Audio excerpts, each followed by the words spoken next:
Welcome to Puck Talk CS. I'm Matthew Mugno, your host, joined today with Dan Rosen, NHL.com senior writer.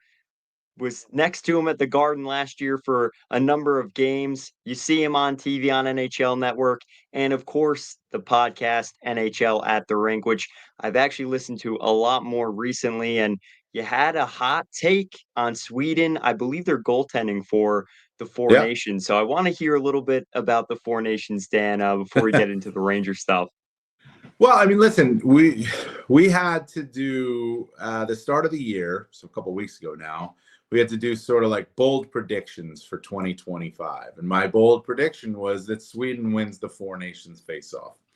And hey, listen, a big reason for that, I think, is goaltending is outstanding, right? I mean, if Linus Ullmark is healthy, he's been terrific, and he's getting back healthy. But Jacob Markstrom has just been outstanding for the New Jersey Devils. Like they're defending like the 95 Devils, and they're getting goaltending like that too. And then Filip Gustafsson's been really good too for the Minnesota Wild. I mean, obviously, I think the clubhouse leader right now to be a starter for Sweden there is Markstrom because of Ullmark's injury. But you look at Sweden, you look at their lineup, it's not nearly what it doesn't have the star power of Canada and probably not of the U.S. But you want a bold prediction? I gave it. I think Sweden wins the Four Nations Faceoff. I love that. And bold predictions, I feel like that's kind of been the year for the New York Rangers. And I don't know how many people really had this result on the bingo card halfway through the season. Yeah. So, Dan, what's it been like to go to the rink this year? Like you said right before we went on air, a little bit of a soap opera. How does this compare to other seasons that you've worked at the Garden?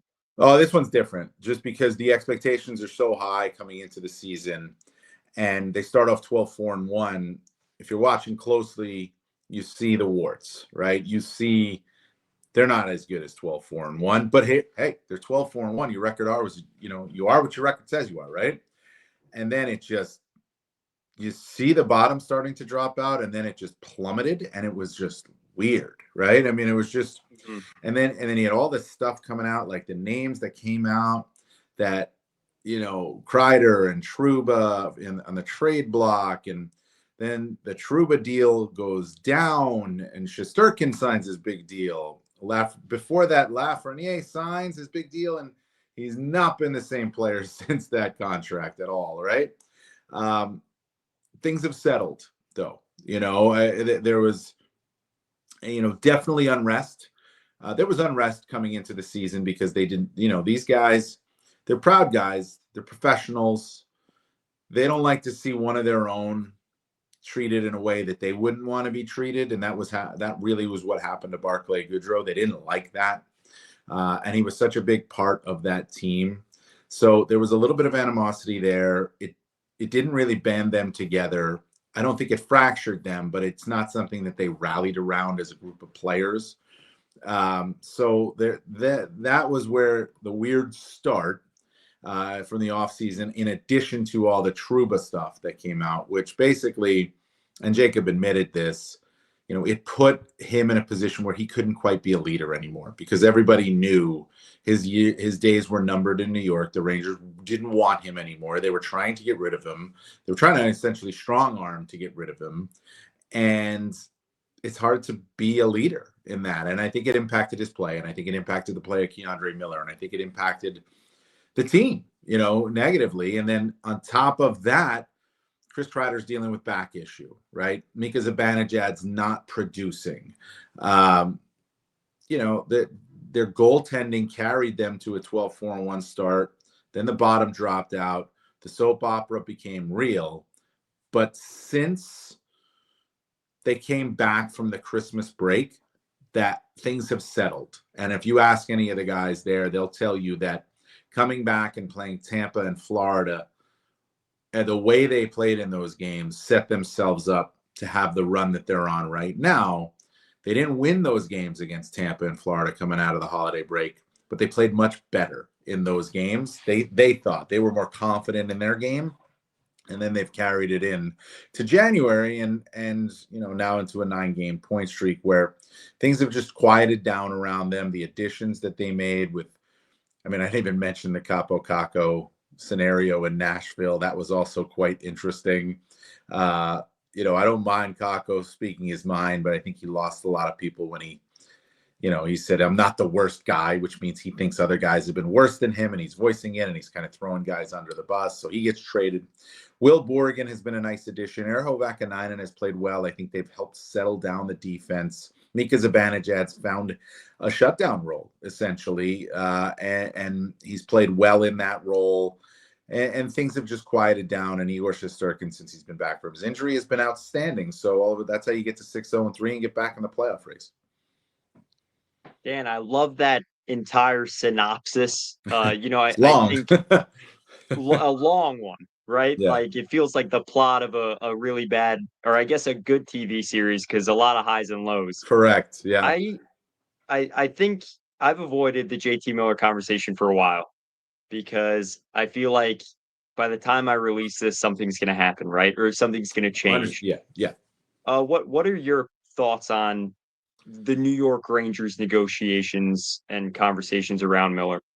Well, so I think it starts with the Canucks selling point, right? I don't think that they are in the strongest position right now.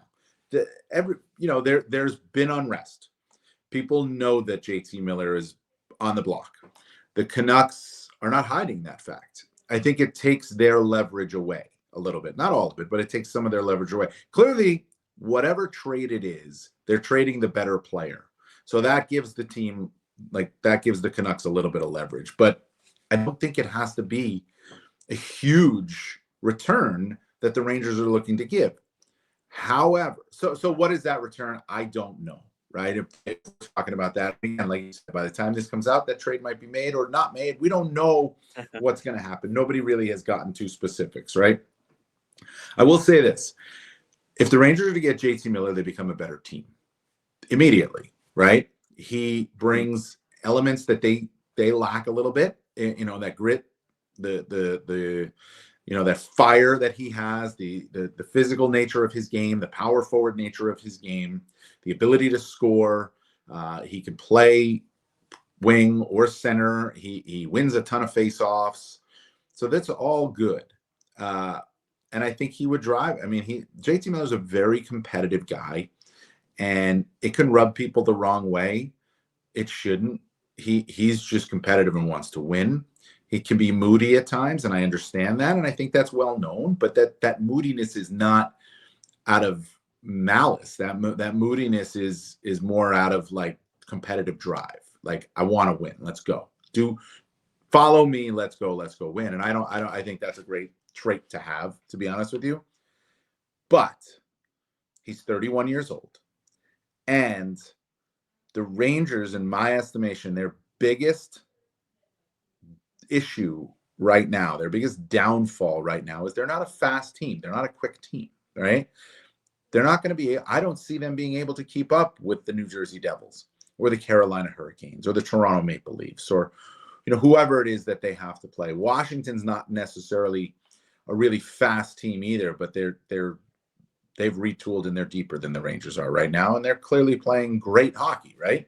So if they were to get in the playoffs, they're going to have to face one of those teams, and they're not fast enough. And JT Miller is not fast. He's just not that type of player, right? So what does that mean? Do you go after him? I think you still do, but you have to be careful because he's 31 years old and he doesn't solve your biggest need. He doesn't fill your biggest need, which is speed, but he fills so many other areas of your game. You had mentioned that on the rink that the Capitals are, it almost feels like a flip-flop where the Rangers are where the Capitals were at last year. If you sell some of the pieces that you're expecting to go at some point, you can jump that. I thought about this today with the Miller situation you mentioned the adjective moody to describe his behavior at times. And I know Pierre-Luc Dubois didn't have the best reputation from the outsider's perspective for the fact that he left a number of teams on bad terms.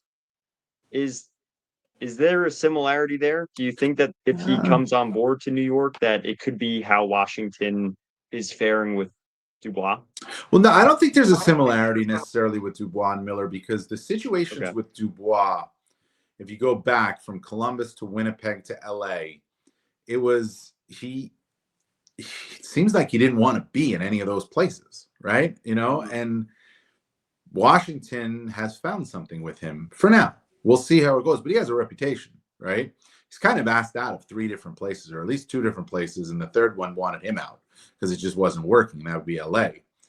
Miller is, okay, the Canucks are his 3rd team after the Rangers and Tampa, but he's not a guy who's ever asked out or has ever, not wanted to be somewhere. He's talked about how he's a Canuck and, and whatnot. It's just, there's some inner turmoil there, right? So trade talk happens, and to be honest with you, if you're looking at it, we know that there's something going on there with J.T Miller and Elias Pettersson. If you're the Canucks, who are you going to trade? You're probably going to trade the 31-year-old, right, over Elias Pettersson, who's 25, 26, some in that neighborhood, right? So I get it, but I don't think there's a correlation there between Dubois and Miller. I don't think the Rangers are going to try to rehabilitate Miller the way that the Capitals have been doing with Dubois. Miller would come on board as a big part of the Rangers core immediately, a respected member of that core. And some of these guys, Kreider, for example, is one, know him. They've played with him, right? Vincent Trocheck essentially grew up with him. They play. They're both from Pittsburgh, so there's a connection there already. The organization knows him, so I don't see the same thing. But what I will say is the Rangers should follow the Capitals' model of retooling. Right? They're the exact example of why you don't need a full-on rebuild in the National Hockey League to be a good team, to be a consistently good team. They sold at the deadline last year with Anthony Mantha and Evgeny Kuznetsov, still made the playoffs. They weren't a good team. They got smoked by the Rangers in the first round. Then they changed out 1/3 of their roster in the offseason, and every move worked, including Dubois, and now they're first in the NHL standings. All right. And with that, one of the names that was in that conversation was Filip Chytils. And that was eventually the report was that it was denied. But with Filip Chytils' razor-thin star or IR potential, we mentioned how this season was one maybe not like many others. Yeah. Have you ever seen a situation like his in terms of his health condition? It's a good question. I think he's not the same player. I'm not comparing players here, but I think back to when Sidney Crosby was going through his concussion situations, and there was a lot of concern. Every time he took contact back in 2011, 2012, 2013, there was a lot of concern for Sidney Crosby. And would this be the hit that knocks him out? Is this the hit that knocks him out? Should he still play? What's going on? We know a hell of a lot more now than we did then about concussions. We're talking that was, 13, 14 years ago, right? That's the one that immediately comes to mind. Pat LaFontaine, dealt with concussion issues. A number of guys have gone through it. But Filip Chytils trying to play through it. And listen, it's his livelihood. It's what he knows, right? And every time he goes out, you worry. That's the thing. And I think that's what, his name being tossed in that trade, I look at it and I'm like, I understand it. I don't know if I understand it from the Canucks perspective because, everybody's a hit away, right? Anybody's a hit away from being in a bad spot. But just Filip Chytils got the history of it, and that just makes him more prone, or just makes it more concerning, alarm bells, if you will. I don't know. It's a strange situation, but it's Filip Chytils' career and it's Filip Chytils' life, and if he decides that I want to keep going and I'm going to take that risk, then keeps going. Take the risk. He's a heck of a player. You taught me, I'm a green guy, young guy. You taught me staying power last year and kind of what that term means and what to look for in a team that has that staying power, especially in the wild card race. Yeah. It's a wild card league, loser point league. Which Eastern Conference wild card team? I think it's becoming a little more clear now than it was a few weeks ago. But which Eastern Conference wild card team do you think we're not paying enough attention to? Good question. They're not a wild card team yet, but the Tampa Bay Lightning. No, and I say that, in jest, but I mean, they're only a point away from the wild card. They're in third, but they're not locked in anywhere. Mm-hmm. That's on the other side of it. The team. I know the Rangers beat them last night, and they Ottawa, and they beat them handily, 5-0. But Ottawa, I really like that team. I do, and why? Because they defend well. They really defend well, and because they defend well, it will enable them to be able to be in it. Right? They don't score enough, but they defend well, and they're going to defend even better when Linus Ullmark comes back into their mix. And when Linus Ullmark is back, they're going to get even better. They need to get a goal scorer, but if they can get a goal scorer, I like the Ottawa Senators. So you're an Ullmark, I guess, pro Ullmark. I am pro Ullmark. Yeah, I am. Yeah. I think Linus Ullmark is a terrific goaltender who's proven to be a terrific goaltender for a couple of years now. But that's the thing. Like, you look at Ottawa, they are a team that can win. With Ullmark in net, they're a team that can win a lot of 3-2 games, right? And that's a dangerous team as you look at a wild card race going down the stretch and games getting harder. They have a lot to prove. They've not done it. The games are they're going to get harder in March, and they're going to be harder in April when they matter. They've never done it. Montreal's never done it. I don't think Detroit's good enough. Columbus has never done it. I don't think they're going to be, in the end, good enough. I don't think their goaltending is going to be good enough for sure. The Rangers have done it. The Boston Bruins have done it. The Tampa Bay Lightning have done it. So don't be surprised at all if the Boston Bruins and the New York Rangers, or the Boston Bruins or the Tampa Bay Lightning and the New York Rangers are the wild card teams in the East. Like, would not surprise me. But if there's a team that is one of those teams that we've been talking about to be in the mix for a while that hasn't gotten up that yet, it's Ottawa for me. So you're fading Detroit too. You know what? I mean, honeymoon period's over, and it hasn't been good. Like, 7 wins in a row was great. The Red Wings, McClellan. I like McClellan a lot. McClellan is also a guy. He's a coach who likes to play a very structured defensive style.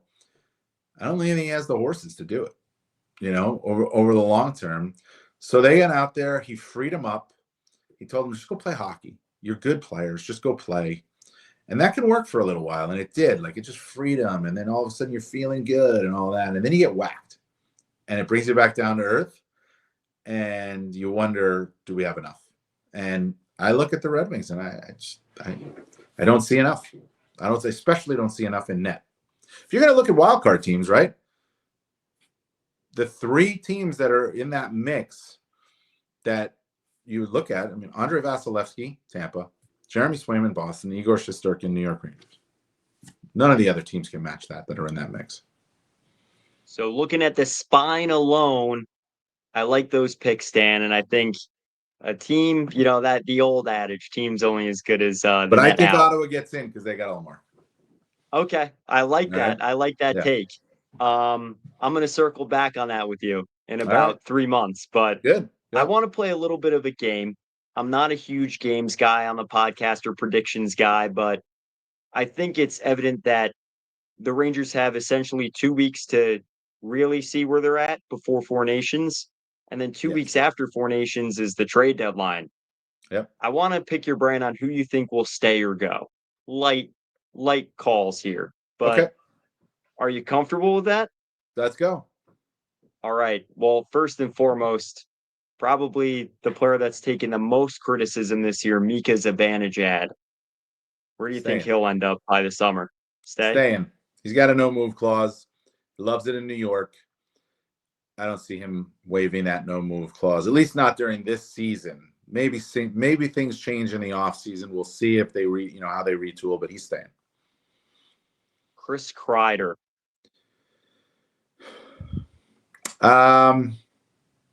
Staying because I don't think he's helping enough. I think his back is an issue. And I actually wonder about if he's going to go to the Four Nations, or if they're going to say take 2 weeks off and rest your back. So I think staying because the back is an issue. Okay. Now this one's for the summer. Artemi Panarin. Staying. You're not going to win that trade. Okay. And can you elaborate on that? Well, you're not going to, I mean, any teams are going to have to, you're going to have to retain salary in that trade, right? Even though the cap's going up. Why would you do that? Right? So even if you don't have to retain salary, who are you getting back that's better than Artemi Panarin? And he's still at the top of his game, right? I mean, so I don't get that one. I wouldn't trade that guy. That you trade that guy, you're going to be looking for that guy, and you're not going to find him. Got it. Ryan Lindgren. Going. I would trade him today. And today, tomorrow, yesterday. Yesterday. And it's not because I don't like Ryan Lindgren. I do. I think Ryan Lindgren has value. I would look west for Ryan Lindgren, but I think Ryan Lindgren does have value, but I don't think his value is to the New York Rangers long term. And while the Rangers are trying to make the playoffs, I do think they have to think long term as well. Because like I said, this team's not good enough right now to win the Stanley Cup. Their goaltending the goaltending might be good enough to win them around, right? But I don't see it long haul this year with the Rangers. I think they got exposed by Florida, and Ryan Lindgren is not a player. If I'm the New York Rangers, that I want to sign to 3, 4, 5-year deal after this season. So I would trade him, and I would get the best value I can for him. And I think the earlier you trade him, the better that you can get that value. We're going with defense again, and I think I'm in the minority of this opinion, but Will Borgen. Sign him. Okay. Yeah. Okay. We're in the same boat then. I like that. Well, I thought I'd be in the minority. He's an ideal second pair right shot defenseman, right? If you wanted a third pair, fine. You got Schneider there. I mean, he's big. He's got some mobility. He plays a physical game. He's been a big reason their game's quieted down, like I said earlier, and I would keep him. I think he's been a nice addition for them and can stay with them for a couple of years. And there's two more that are not trade or sign or go, but I'm curious where you think they'll end up after the national championship concludes. Do you think we get a glimpse of Perreault or Fortescue this season? Perreault for sure. He's got nothing left to prove in college. If I'm Gabriel Perreault's agent, I am encouraging him to sign with the Rangers coming out of college and burn that first year of your entry-level deal this year. It makes it basically says your entry-level deal is a 2-year deal. And that fast tracks you to your second contract. I think it just makes sense. He's done everything he can do. And my thing on it is I would look to trade. I would still be a seller if I were the Rangers, even if they're in a wild card spot, like Washington was last year, because you've got to look to the future. And I would trade Lindgren. I would trade Riley Smith. And if you can trade him, Jimmy Vesey, I would sign Will Borgen. I would bring up Victor Mancini. I would sign Gabriel Perreault. And Othman, Brennan Othman too. I'd give him a chance here as well, because it infuses some youth into the lineup at a time where, the games are really hard, but those guys are going to come in and just be going, they probably won't feel the pressure of the situation. Right. And I like that. It reminds me of Chris Kreider coming in 2012. He didn't feel the pressure of the situation, and he made an impact that year. He did in the playoffs. And Perreault's a guy that I think they got to get in and get him playing. I do. And Othman, if he continues to play well in Hartford and stay healthy, bring him in too. Mancini, start to fast forward to the future for the New York Rangers, because all three of those guys could be on the team next year. So why not get them on this year? Yeah, I hate phantom lineup. I'm not like one of those invisible sketch in lineup guys, but something I had mentioned last week was, if you move Smith, because I really liked what you had said about the sell while you can, those players while you can, and just advance the restart. The retool. You move Riley Smith. Do you move Will Cooley up, and then that gives that spot to a Perreault or often? Well, I mean, listen, Riley Smith is playing with Mika right now, right? And Will Cooley. Take out Riley Smith, put in Othman or Perreault. The difference is with that is that line's facing a lot of the top lines right now. Mm-hmm. That might be a lot to ask for a Perot or for an Othman to be in that mix, right? So that is something to consider as you move ahead. But what's the team going to look like into it? Is J.T. Miller going to be a part of it, right? I mean, we don't know. Yeah. Now, if J.T. Miller's a part of it, that changes the look. So we'll see where it goes. But my thinking on it is just get Gabriel Perot NHL games this year. Get him going because he's a huge part of your future. Fortescue, I don't know, maybe not. Might need another year in college. I'm not sure. Perot's a huge part of your future, right? Othman could be a huge part of your future. Let's see it, right? Like let's see it. You've already fast forwarded a little bit. You've already started the retool by trading Kakko and Trouba, right? You're going to continue it, is my guess. And don't be fooled just with playoff berth, right? You can still make the playoffs if you make these moves, right? It's not like they're trading Trocheck, Panarin, and Shesterkin, right? Like, they can still make the playoffs if they make these moves. And I also think, to add to that, I don't think it's a bad thing. I think with the Goodrow situation, his experience was a little bit overlooked. At least from the fan perspective and how important it is to have experience. And I think that also goes for those young players to get out there and get NHL games in where, they still have some support with great players in front of them in the lineup. Bring in these guys, Perot in particular, and get him in.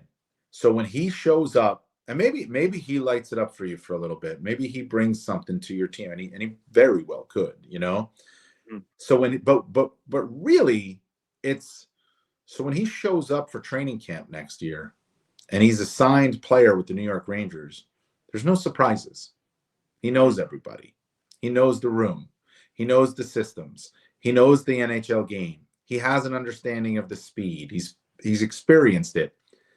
Rather than bring him in next year to start that, right? Get him started now. Fast track him a little bit. One last thing before I let you off the hook, Dan. Matt Rempe's situation long term. What do you think? Is the long term outlook for Rempe's use on the team? So I think Matt Rempe can be a player for the Rangers in a similar type role that he's in now, fourth line role, for the next little while, as long as he behaves himself, as long as he stays on the right side of the line.